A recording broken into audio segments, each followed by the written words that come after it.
মায়ের কথা শুনে কিন্তু স্ত্রীকে তালাক দেওয়া জায়েজ নেই।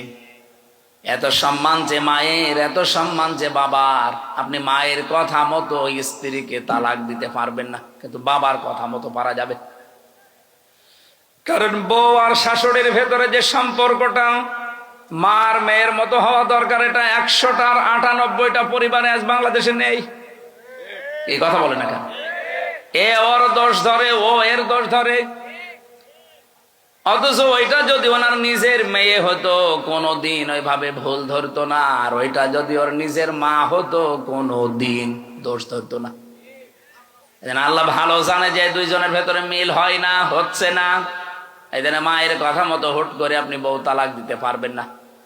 বাবার কথা মতো যদি ওটা জায়েজ পর্যায়ে যায়, তাহলে বউ বাদ দেওয়া জায়েজ আছে। আমার ভাইরা, আমি একটা বাস্তব কথা বলছি। আজ বাংলাদেশের আমার যতটুকু ধারণা আমি দেখতি এবং শুনি, এদেশের আজ 100টা পরিবারের 90টা পরিবারে শান্তি নেই, শুধুমাত্র বউ আর শাশুড়ির এই ছোট মনের কারণে।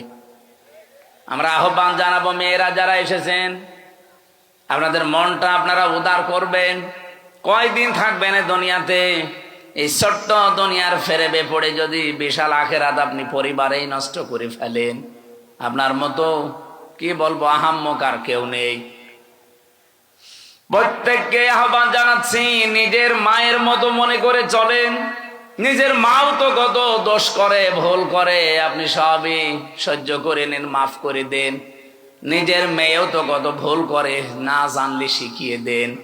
শাশুড়িগুলো যদি এই পর্যায়ে তৈরি হয়, আর পুত্রবধূগুলো যদি মেয়ের মতো তৈরি হয়, বাংলাদেশের পরিবারে স্বামীদের হাড়ের রোগ হবে না।